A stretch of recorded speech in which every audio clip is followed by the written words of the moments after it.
Hello, and welcome to Around the Political World with John Rothman. I am your host, John Rothman.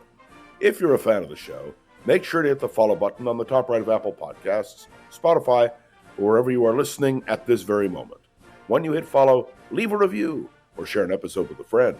It helps other people discover the show, keeps us going, as I like to point out each and every day, it expands our base. I want to talk this morning about outrageous statements. That's right. Did you know that Donald Trump, picking up on some lunatic conspiracy theory, says that Joe Biden was actually executed, killed in 2020?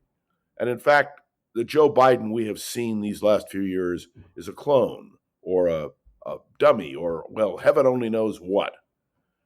The idea that the President of the United States would even suggest, in a most joking manner, such a serious question is absolute nonsense. And that's the problem we have today with Donald J. Trump.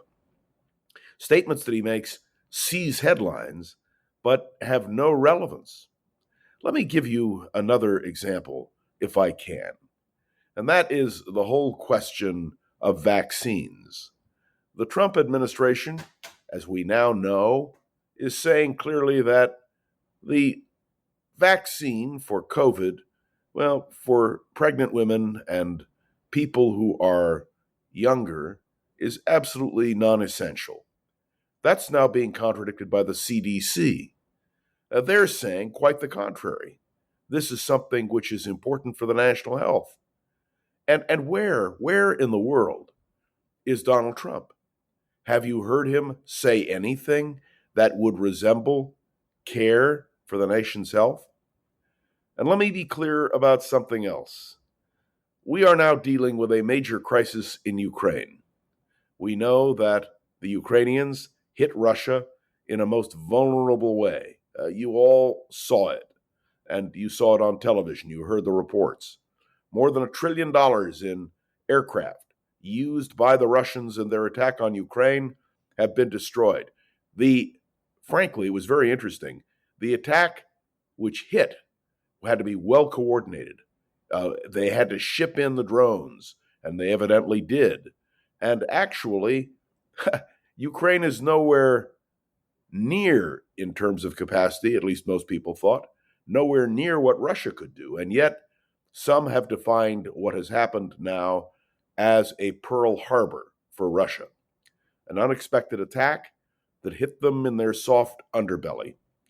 Clearly, Russia, well, it may be a nuclear superpower, but it seems to be lacking militarily. This is something that should cause grave concern. Tim sent me an email and asked me, where is the Budapest Agreement? Why didn't Ukraine join NATO? And the answer is, if you remember the Budapest Agreement of 1995, signed by the President of the United States, the Prime Minister of Great Britain, and the President of Russia, agreed that territorial integrity of Ukraine would be protected, and in return they would give up their nuclear arsenal, which at the time was the third largest nuclear arsenal in the world. Clearly, an international agreement has not worked when it comes to Ukraine. Territory of Ukraine has been taken, and although there are so-called peace talks going on, they are not peace talks. No one is talking about how to establish or reestablish the order that existed between Russia and Ukraine in the past. Vladimir Putin believes that he has, well, the monopoly on rebuilding the Soviet Empire, the Russian Empire. And then let's spend a moment in the Far East. Let's talk about the situation with Taiwan. Pete Hegseth, the Secretary of Defense of the United States, made a clear policy statement. If China invades Taiwan, we will respond militarily. It is a clear statement of an obvious fact. But the simple truth is, where is Donald Trump? Are these policies being articulated clearly, precisely? And what kind of havoc do they raise? And there is more. The President of the United States continues to attack his immediate predecessor, Joe Biden, saying that Biden is responsible for the outbreak of anti-Semitism, of Jew hatred in the United States, and that Biden should be held fully responsible. Well, Mr. President, you can't have it both ways. Is Joe Biden responsible, or is he a clone or a robot or God knows what? The simple fact is, when you take all of Donald Trump's statements by his administration, all of the material, you roll it all up together, whether it's foreign policy or domestic policy, we face a serious problem. Everyone raised questions about Joe Biden's competence as president, whether he was compos mentis. No question about it. We talked about it on this podcast. But I have a serious question about Donald Trump. Is he able to lead the country? What's wrong with him? And for those of you who are Trump supporters, and I know there are those who do, Rob from Richmond continually sends me emails saying, oh, Trump is the greatest president since whenever. Rob, don't you feel that these kinds of statements and omissions and arguments by Donald Trump raise a credibility about the President of the United States? And of course, Donald Trump has another major problem.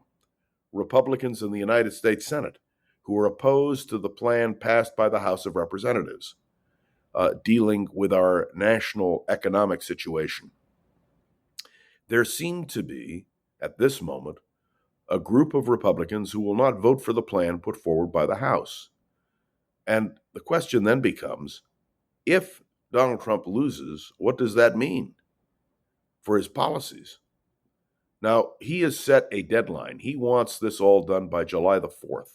At least that's what we are told by Republican leaders. And it is going to be a vigorous national debate, and we're going to talk about it, and we're going to analyze it, and we're going to see where we stand. Let me remind everyone that a president's statements, what they do, is critical. And you will note we pay more attention to Donald Trump on Truth Social than we do on the statements made by the White House press secretary.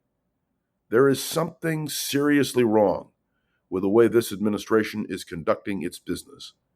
There is something wrong with Donald Trump's statements, which come out of the blue and seem to me, on many occasions, not to be rational. Let me assure you of one thing. I am not a clone. I am not using artificial intelligence. What you're getting is John Rothman unvarnished. My statements, my beliefs, which you may or may not accept. My analysis, which you may agree with or disagree with. But you know it is authentic. What worries me is some of the things that Donald Trump is saying, some of the things that he is doing, do not seem to me to comport with the leader of the free world, the President of the United States. Is it a danger when you have a president who makes statements that are completely false? I think it is. It's one thing to disagree with the president on policy, as many people did over the question of Joe Biden. It is another question when you have a president who cannot seem to grasp what is true and what is false. These are issues in a dangerous world which need to be discussed by all of us. And certainly, the Republican leadership is going to have its hands full with the questions that Donald Trump is raising. And we will respond right here on Around the Political World with John Rothman. Thanks for tuning into another episode of Around the Political World. I am John Rothman. Make sure to follow along, let me know your thoughts on the show by leaving a review on Apple Podcasts and sharing an episode with a friend or colleague so we can continue to grow and expand, which of course is our goal. You can interact with me on LinkedIn, on Facebook. You can email me directly. And of course, some of you even have the audacity to call me.